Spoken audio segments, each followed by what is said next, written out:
Okey, Assalamualaikum dan selamat pagi. Okey, hari ini kita akan sambung dengan bab 10.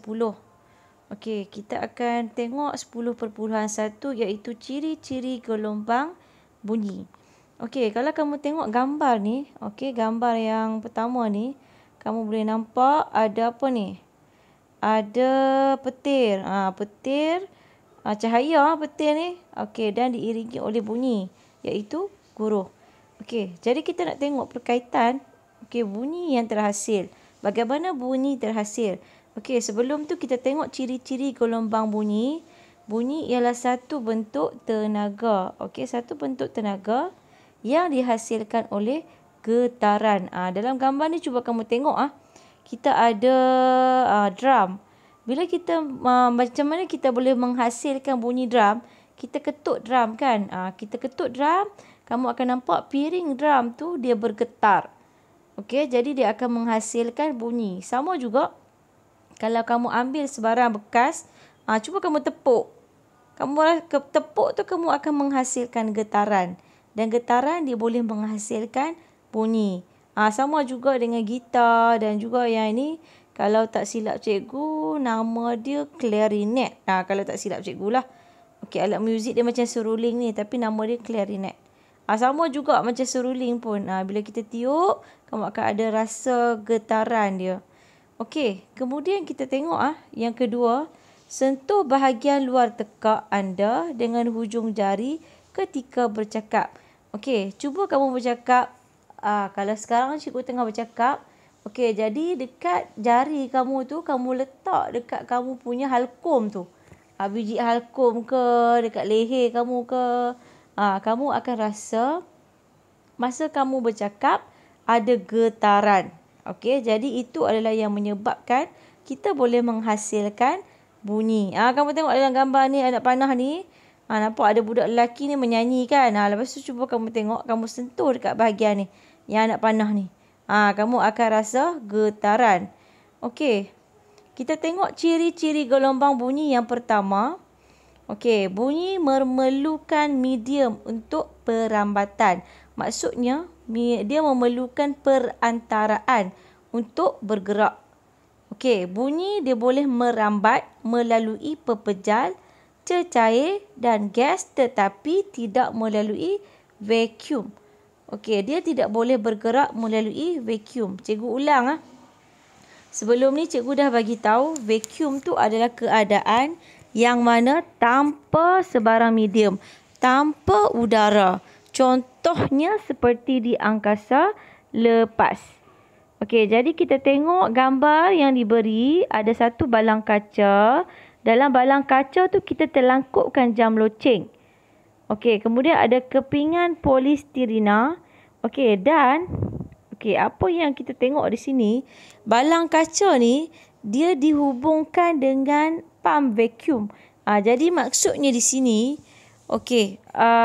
sebarang udara di dalam balang kaca disedut masuk ke dalam vacuum untuk memastikan bahawa dalam balang kaca tiada medium tiada medium udara lah. Jadi kepingan polistirena ni pula adalah untuk menyerap bunyi lah. Jadi dia tak ada medium untuk dia bergerak. Okey. Jadi bila bunyi terhasil oleh jam loceng, kita tak akan dengar sebarang bunyi. Okey, disebabkan oleh tiada medium di dalam balang kaca tersebut. Ini adalah eksperimen yang simple lah. Okey, kemudian kita tengok ciri yang seterusnya, kita tengok yang kedua. Pemindahan bunyi dari loceng ke telinga pendengar. Okey, kita ambil satu loceng. Loceng aiskrim lah, loceng yang lama ni. Okey, loceng dibunyikan. Okey, apabila loceng dibunyikan, apa yang berlaku adalah permukaan loceng bergetar. Sebab kita hayunkan bel tu. Okey, jadi dia akan bersentuh dengan loceng di dalam, dia menyebabkan permukaan loceng tu bergetar. Okey, bila permukaan loceng bergetar, udara di sekeliling loceng turut bergetar. Sebab udara tu ada di sebelah dia saja. Okey, yang berada di sekitar tu dia akan turut bergetar lah. dan berlanggar dengan zarah-zarah udara yang berhampirannya. Dia hantar tenaga tu kepada zarah-zarah yang berhampiran. Jadi getaran dipindahkan dari satu zarah ke zarah lain yang bersebelahan dalam bentuk gelombang. Inilah gelombang kamu nampak. Yang ni kita panggil gelombang. Okey, jadi bunyi dapat didengar oleh telinga pendengar. Ini adalah bagaimana bunyi dapat didengar oleh telinga kita. Sama juga cikgu bagi contoh yang kedua. Okey, bila cikgu bercakap di dalam kelas. Okey, apa yang berlaku adalah mulut cikgu akan bergetar. Okey, kemudian getaran ni dia akan dipindahkan kepada udara di sekeliling mulut cikgu.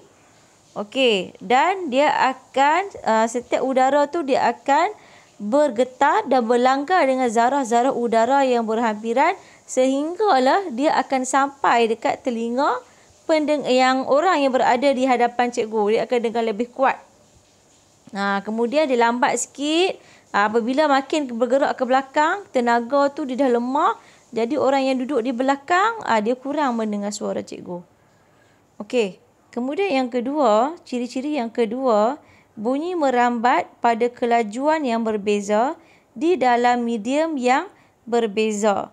Okey, bunyi ni dia bergerak pada kelajuan yang berbeza bergantung kepada medium. Okey, macam cikgu sebut tadi, kita ada 3 jenis medium. Kita ada udara, air dan juga pepejal. Dalam contoh yang ini kita ada gas. Gas iaitu udara, air, tepung adalah pepejal. Okey, cuba kamu tengok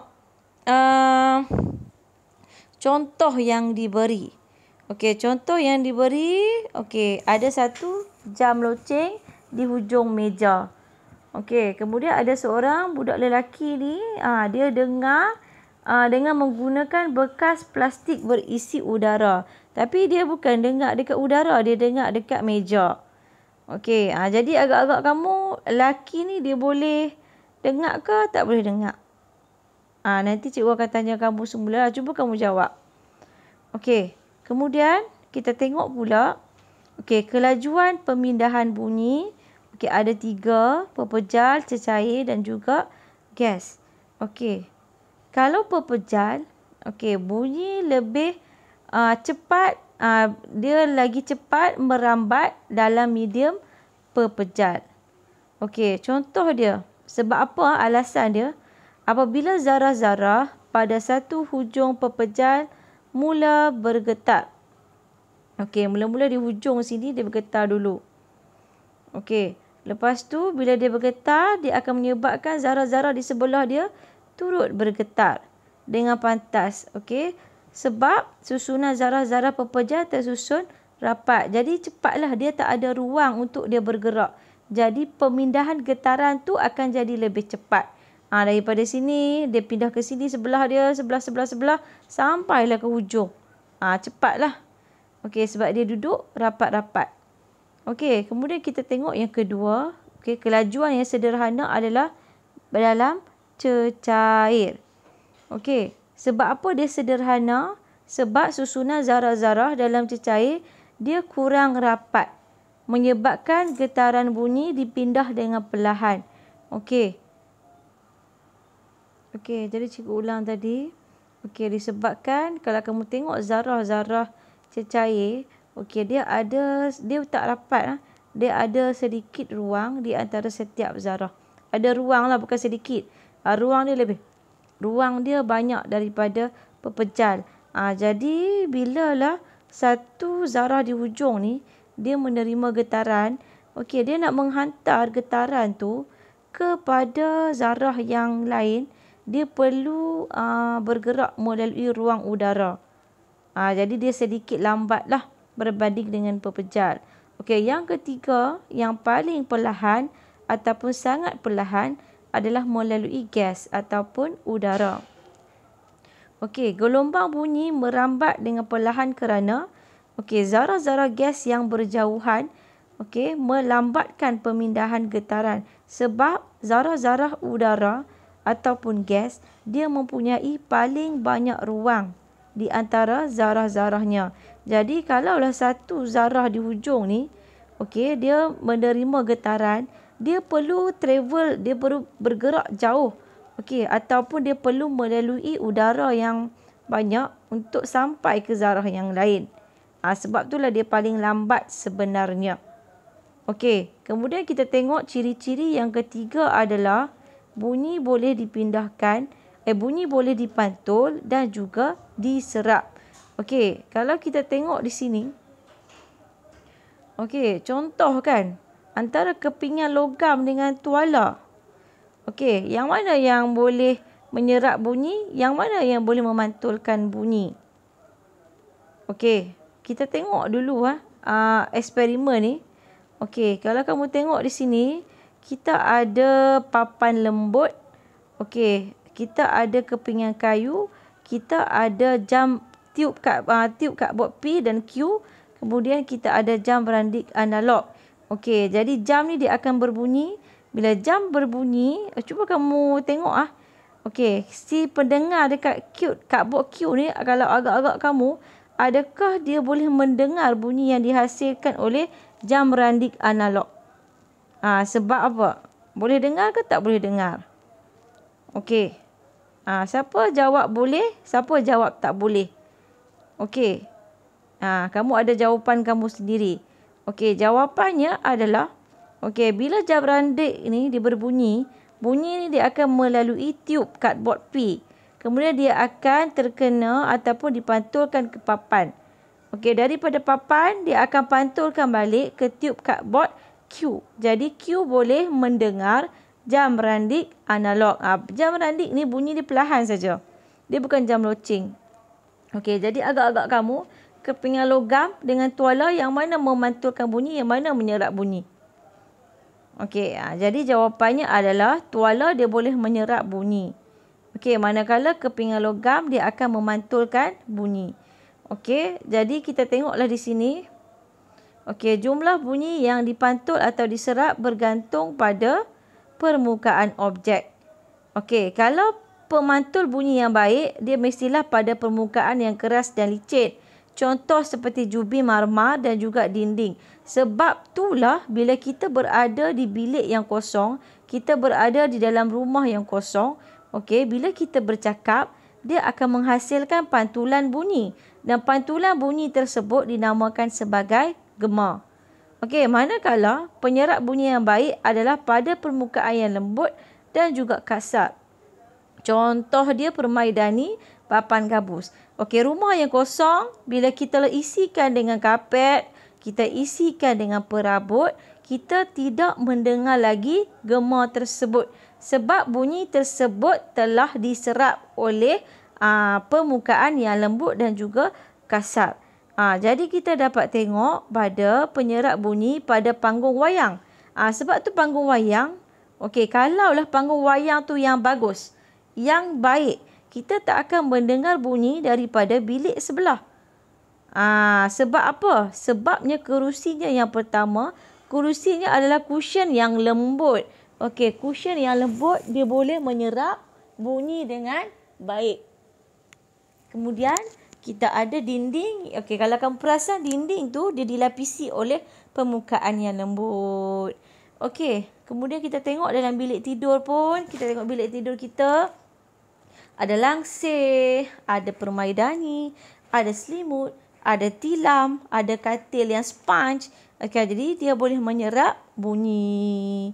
Okey, jadi kesimpulannya, okey, dalam topik pembelajaran kita hari ini, kamu perlu faham bahawa bunyi memerlukan medium untuk perambatan.